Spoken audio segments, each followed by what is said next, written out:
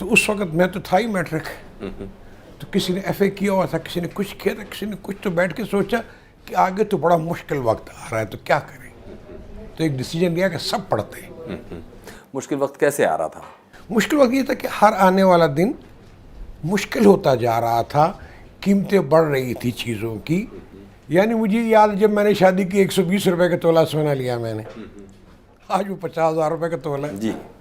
تو وہ وقت اور آج کا وقت, تو یہ سوچ کے ہم نے کیا کہ نہیں آگے پڑھنا چاہیے, ہمیں کچھ کرنا ہے. تو آپ یقین کریں کہ جو بک بائنڈنگ کی دکان پہ میرا دوست بیٹھتا تھا, آج اس کے بیٹے نے بارٹلا کیا ہوا ہے, وہ بہت بڑا لاج چیمبر چلا رہے ہیں. جو ایک انسٹیٹیوٹ میں کلرک تھا, ماشاءاللہ وہ ایز اے لیکچرر ریٹائر ہوا, اس کے بچے بڑی اچھی تعلیم. تو اس طرح سب لوگ جتنے تھے. اور آپ ایکٹنگ کی طرف راغب ہوئے؟ مجھے وہی بات وہیں سے کٹ کر کے میں آیا کہ 71 میں جب سیلاب آیا مشرقی پاکستان میں, تو ہم نے کہا جی ہم ان کے لیے کیا کر سکتے ہیں. ماشاءاللہ سارے جوان تھے, تو انہوں نے کہا اس کے لیے ایک ورائٹی شو کرتے ہیں. تو ہم نے ایک ورائٹی شو ارینج کیا ان کے لیے, فنڈنگ کے لیے. تو وہاں سے مجھے ٹی وی نے پک کیا 71 میں. تو پہلا میں نے وہاں کا لوکل لینگویج پشتو ڈرامہ وہ کیا میں نے. 71 آج تک الحمدللہ وہ سلسلہ چل رہا ہے.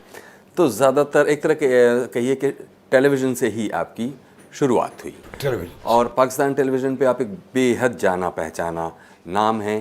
آپ کسی انٹروڈکشن کے محتاج نہیں ہیں. یہ اللہ کا احسان ہے. سنیما کی طرف پھر کیسے آئے؟ اچھا, یہ بھی بڑی عجیب سی بات ہے کہ سینما میں آج بھی مشکل سمجھتا ہوں ٹیلی ویژن سے. تو میں خوفزدہ تھا. تو ایک دفعہ جیسے کہ ہم سب لوگ جاتے ہیں سال کے اندر 10-15 دن کی چھٹیاں ہوتے ہیں, تو کہیں نہ کہیں کسی دوسرے شہر میں چلے جاتے ہیں. تو اسی طرح میرا بھی ایک روٹین تھا کہ ہمارے جو اسکول فیلوز تھے وہ کالج میں جا کے انہوں نے انڈسٹری کی طرف نکل گئے تھے. تو وہاں سے ہمارا پشتو فلمیں شروع ہوئی بننی. پشتو فلم کب بنی ہوگی؟ پہلی پشتو فلم کب بنی ہوگی؟ پہلی پشتو فلم میرا خیال میں کہ 67-68 میں بنی شاید. 67-68 میں. جی. تو وہ ہمارے جو دوست کالجوں سے نکل گئے, وہاں کوئی جا کے ایکٹر بن گیا, کوئی اسسٹنٹ بن گیا, کچھ بن گیا, کچھ بن گیا. تو ہم جب وہ چکر کے لیے 15 دن کے لیے لاہور چلے گئے, تو ان میں سے ایک میرا دوست جو ڈائریکٹر بنا, تو اس نے کہا یار فلم میں کام کرو. وہ میں نے کہا بھائی مجھے نہیں آتا یہ کام. انہوں نے کہا نہیں زیادہ دن نہیں لیں گے, 10 دن آپ کو انڈور 10 دن آؤٹ ڈور کرنا پڑے گا. میں نے وہ مشکل ہاں کر لی, اور 10 دن انڈور بھی ان کی کرا کے آ گئی, آؤٹ ڈور بھی کرا لی. پھنسا جا کے کہاں, جب ڈبنگ کا ٹائم آیا. اور میں آج بھی فلم سے اس لیے بھاگتا ہوں کہ ڈبنگ زندگی کا سب سے مشکل کام لگتا ہے. اچھا, پشتو میں یہ بتائیے مجھے کہ کیا فلم بنانا, فلم ایک فن کے طور پر, کیا وہ ایک معیوب آرٹ مانی جاتی ہے افغانستان میں؟ پشتو بھی معیوب نہیں جانی جاتی. ہمارا جو کلچر ہے, اب میں آپ کو عجیب سی بات کروں گا کہ پشتو خواتین آپ کو ہماری پشتو فلموں میں 2% بھی نہیں ملیں گی. جو فلم میں کام کرتے ہیں پشتو فلم, اس میں 2% بھی پشتو سپیکنگ نہیں ہے. پھر وہ کہاں سے آتی ہے؟ وہ لوکل ہے وہاں کی, لاہور کی. ان کی پشتو میں ڈبنگ ہوتی ہے. اچھا. یعنی یہ حیران کن بات ہے. بالکل. کہ 2% جو ہوں گے وہ پشتو سپیکنگ لوگ ہوں گے, خواتین اسپیشلی. باقی سب وہیں کی لوکل ہیں جس کی بعد میں ڈبنگ کرتے ہیں.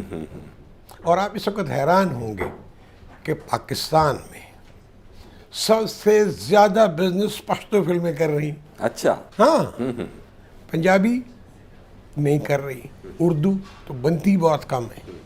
جہاں کہیں 50-60 فلمیں بنتی تھی, اب وہاں سال میں 3-4 فلمیں بنتی اردو کی, پنجابی کی 7-8 بنتی ہیں. اس کے مقابلے میں پشتو کی 20-25 بنتی ہیں, اور وہ 20-25 بھی کما کے دے کے جاتی ہیں پیسے بمقابلے پنجابی اور اردو کے. رشید صاحب, باتوں کا یہ سلسلہ بہت دلچسپ ہے, لیکن ابھی ایک بریک لے لیتے ہیں. ابھی وقت ہے چھوٹے سے بریک کا. بریک کے بعد حاضر ہوتے ہیں اور باتیں جاری رکھتے ہیں جانے مانے ایکٹر عبدالرشید ناز کے ساتھ. اگر ہم اپنے آپ کو جس دن ایک سمجھ لیں گے، ہماری بہت سی چیزیں اکٹھی ہیں، بہت سی چیزیں اکٹھی ہیں. ہمیں بھی اسی طرح استعمال کیا جا رہا ہے، آپ کو بھی اس طرح استعمال کیا ہے جس طرح ملا کو استعمال کیا جا رہا ہے.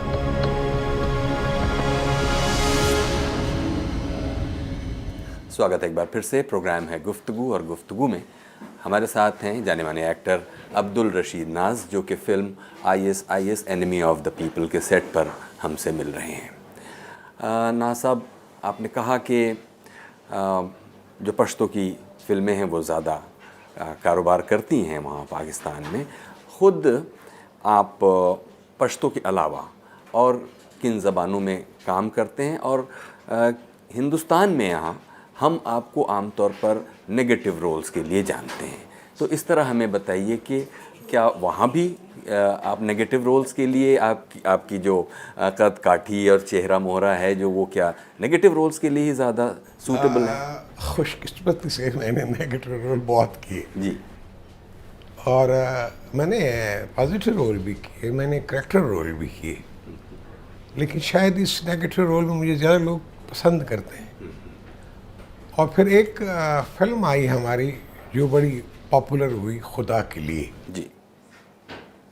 وہ سبجیکٹ ایسا تھا جس میں نے مولوی کا رول کیا.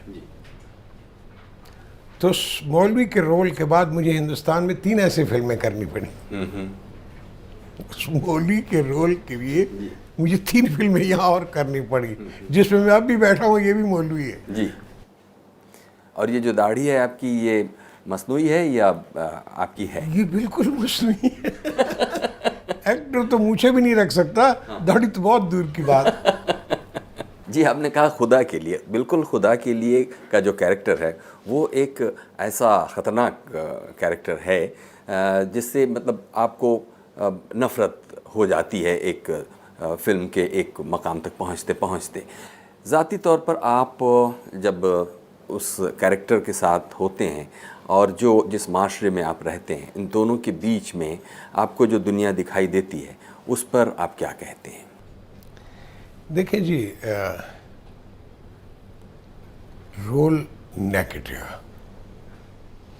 مجھے اس سے کرنے میں کوئی فرق نہیں پڑتا، لیکن مجھے ایک خوشی ضرور ہوتی ہے کہ آپ جو رول پلے کر رہے ہو اس سے اگر وہ دیکھنے والے ناظرین 2 لوگ بھی سبق سیکھ لیں تو میرے خیال میں نے جتنی مشکل گزاری ہے اس کو رول کو کرتے ہوئے مجھے اس سے زیادہ خوشی ہوتی ہے. کیونکہ میرا کام یہ ہے کہ میں کہیں کسی جگہ پہ کوئی اصلاح کا کام کر سکتا ہوں تو ضرور کروں، وہ کسی بھی کیریکٹر میں کیوں نہ ہو. اکثر لوگ باتیں کرتے ہیں کہ جی آپ تو نیگیٹو رول ہی کرتے ہیں. میں نے کہا یہ رول اس لیے ہوتے ہیں کہ لوگوں کو بتاتے ہیں کہ معاشرے میں ایسے لوگ بہت ہیں، بھائی ذرا احتیاط سے چلو. تو 2 کے پلے میں بھی ہماری بات پڑ گئی تو ہم نے تو اپنا کام کر لیا. جی. خود اگر خدا کے لیے کو دیکھیں تو پاکستان کی جو پالیٹکس اور سوسائٹی، اس کے بیچ اس کو لے کر کس طرح کا ریئیکشن رہا ہوگا اس وقت؟ دیکھیں جی، اس کا ریئیکشن جو بھی رہا، لیکن ایک بات بتاؤں کہ ایک جنگ ہم پہ مسلط ہے. جی. لوگ 9/11 کے بعد کہتے ہیں، میں کہتا ہوں نہیں، اس سے بہت پہلے سے ایک جنگ ہم پہ مسلط کی گئی ہے، اور معذرت کے ساتھ بدقسمتی کے ساتھ اس کا ایندھن ہم بنتے جا رہے ہیں. وہ مذہب کا نام استعمال ہو رہا ہے، مذہب کے لیے نہیں ہو رہا. آپ کوئی کام کریں نا کہ مذہب کا نام لے کے کر رہے ہیں تو اس مذہب کو کوئی فائدہ بھی ہو، اس سے ایسا نہیں ہے. ہم صرف مذہب کے نام کو استعمال کر کے اپنے ذاتی مفادات کے لیے ایسے کام کر رہے ہیں. جیسا کہ آپ نے بتایا کہ وہ جو 11 دوست تھے جس میں سے 7 بچے، جی. باقی لوگوں نے اپنی راہ لی اور آپ نے ایکٹنگ کی راہ لی. یہ زندگی آپ کو کیسی لگتی ہے؟ میں کوشش کرتا ہوں کہ مجھے جو کریکٹر ملے میں اس کو سمجھ پاؤں. اگر تو میں نے اس کو صحیح طرح سے انڈرسٹینڈ کر لیا تو اس کو کرتے ہوئے بڑی خوشی ہوتی ہے مجھے. لوگ شاید تھکتے ہیں کام کرتے ہوئے، لیکن میں صبح بھی کہہ رہا تھا کہ بھی اب مجھے دیکھ لیں اور جس وقت آپ ریکارڈنگ ختم کریں گے اس وقت مجھے دیکھیے، میں اس وقت زیادہ فریش ہوں. اور الحمدللہ میں اس سے زیادہ فریش ہوں، صرف آواز گڑبڑ کر رہی ہے اس لیے کہ اچھا لگتا ہے. تو جب آپ شوق سے کام کر رہے ہوتے ہیں تو اس کا رزلٹ بھی اچھا آتا ہے. وہ الگ بات ہے کہ بہت لوگوں کو، بعضوں کو پسند ہی نہیں آئے گا. وہ کہیں یار کیا پڑ گیا ملاؤں کے پیچھے، یار کچھ یہ کہیں گے، کچھ یہ نہیں، پتہ نہیں ادھر سے تو بڑا مال ملا ہوگا بھائی، وہ استعمال کر رہے ہیں ہمارے خلاف اس کو، یہ بھی ہوگا. لیکن مجھے مسرت یہ ہوگی کہ لوگ اسے دیکھ کے اسے سبق حاصل کریں گے کہ یار اگر اس معاشرے میں ایسے لوگ پیدا ہو رہے ہیں تو کون کر رہا ہے، ان لوگوں کو فنڈنگ کون کر رہا ہے، ان کو روکنے والا کہاں سے آئے گا. اور میں آپ کو یقین سے کہہ رہا ہوں، مجھے جتنا اللہ کی ذات پہ بھروسہ ہے اتنے یقین سے میں آپ کو کہہ رہا ہوں کہ ہماری جو یہ نئی نسل نکل رہی ہے ماشاءاللہ بہت سمجھدار ہے. اور آج سے 40 سال پہلے جب میں جوان تھا تو میں شاید اتنی جلدی اس کو پک نہیں کر پایا. آج کی جوان نے اصل مسئلے کو پک کر لیا ہے، صرف ان کو راستہ بتانے والا چاہیے، صحیح راستہ بتانے والا. تو یہ ہماری کامیابیوں کی ضمانت ہے. میں نے ہماری استعمال کیا، اپنی نہیں، اس لیے کہ ہم ایک ہی ہیں. اگر ہم اپنے آپ کو جس دن ایک سمجھ لیں گے، ہماری بہت سی چیزیں اکٹھی ہیں، بہت سی چیزیں اکٹھی ہیں. ہمیں بھی اسی طرح استعمال کیا جا رہا ہے، آپ کو بھی اسی طرح استعمال کیا ہے جس طرح ملا کو استعمال کیا جا رہا ہے. تو یہ ہمارے نئے بچے انشاءاللہ آ کے نہیں ہوں گے استعمال، نہ آپ کے بچے نہ ہمارے بچے. انشاءاللہ. رشید صاحب ابھی پھر ایک بریک لے لیں گے اور یہ دلچسپ باتوں کا سلسلہ آگے جاری رکھیں گے. گفتگو میں آج ہیں ہمارے ساتھ جانے مانے ایکٹر عبدالرشید ناز.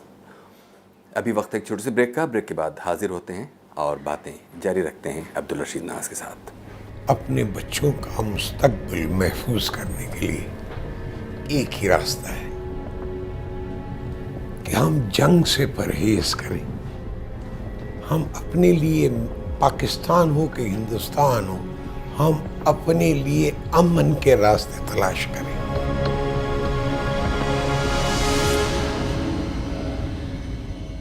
سواگت ہے ایک بار پھر سے. آپ دیکھ رہے ہیں گفتگو، اور گفتگو میں جانے مانے ایکٹر عبدالرشید ناز ہیں ہمارے ساتھ. رشید صاحب، ایکٹنگ کے علاوہ جو وقت بچتا ہے اس میں آپ کیا کرتے ہیں؟ اب تو آرام کرتا ہوں، کمپلیٹ آرام، بس. اب تو آرام کرتے ہیں جب آپ نے کہا، اس کا مطلب پہلے آرام کے علاوہ بھی کچھ کیا کرتے ہیں؟ بزنس کرتے تھے جی. بزنس چلتا تھا، اس کے ساتھ ہم اپنی زندگی گزار رہے تھے.